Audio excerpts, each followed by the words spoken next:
What's up? Alright, I'm gonna do a quick interview.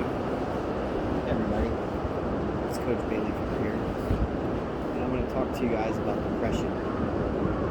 I'm here at Galveston Beach, Texas, and it's heavenly, but I still suffer from depression, even though there's heavenly moments in my life. There's opportunities in the future that are exciting, that bring me closer to my dreams.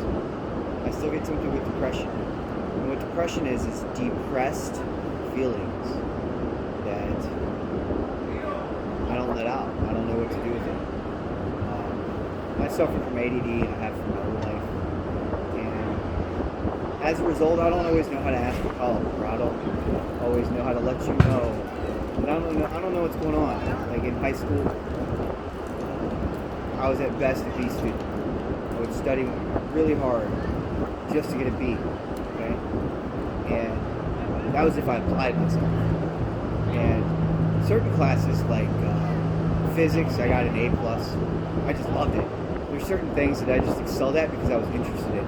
But then there's other things that were really easy and I just had a hard time with, like English and math.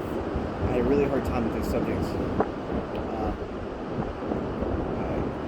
I share this because I know that there's high school students suffering right now, this weekend, today, that don't know how to ask for help, that don't know how to let somebody know that they're not okay.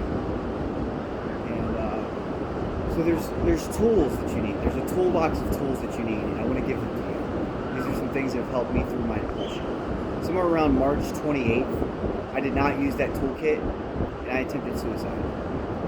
And unfortunately, I was successful. And thank God for the paramedics, the nurses, and the doctors at St. David's Hospital in Austin, Texas that brought me back to life. And I want to give this testimony for anybody that's suffering that thinks that suicide is an option, because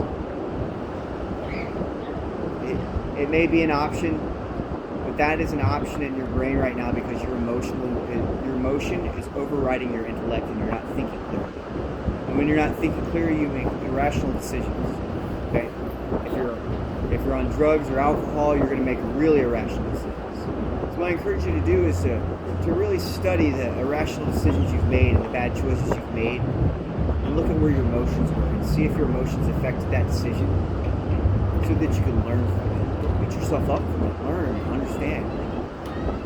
When I encounter financial difficulties, I tend to implode. And this is me, okay?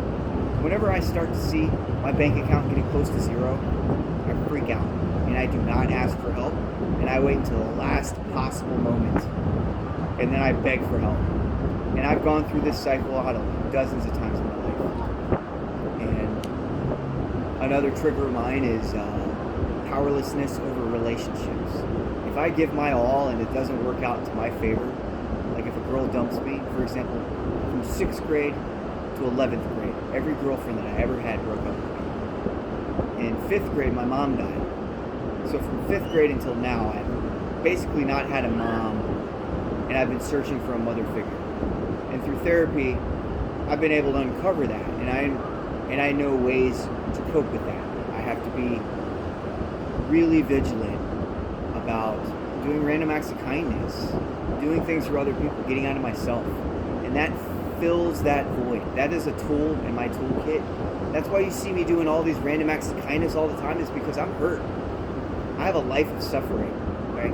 In the last year alone, 10 close friends of mine have died. 1 from COVID, 9 from death or suicide, okay? My stepmom, 6 really bad suicides, 2 deaths, 1 COVID. And it's hard.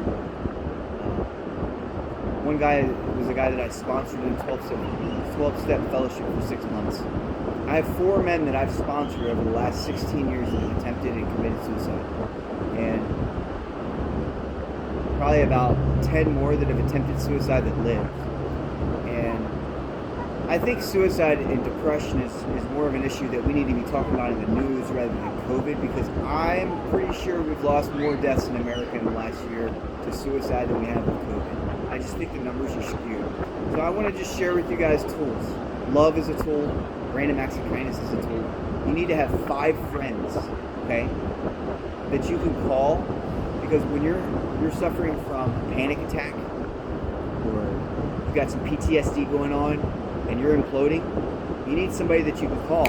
And that first person doesn't answer, you need a second person you can call. And that second person doesn't answer, you need to go down that list until there's somebody you can connect with and be vulnerable and raw with, and they can just listen without judgment. And on March 27th or March 28th, I didn't really have anybody, because my circle was just too wide and not deep. All right, I didn't have deep, effective relationships when I needed them, and nobody knew that I was really suffering and where I was at, and I didn't have anybody to turn to ask for help, and I imploded. So I just want to share this with you guys. Get some friends in your circle. Start doing random acts of kindness. Start replacing your identity, your negative thought patterns with positive ones. And that's love. Love conquers all. I just wanted to share this because I know that there's somebody suffering this weekend, and I hope that I help one person choose life today. I love you. Stay hard. Agape, bitch.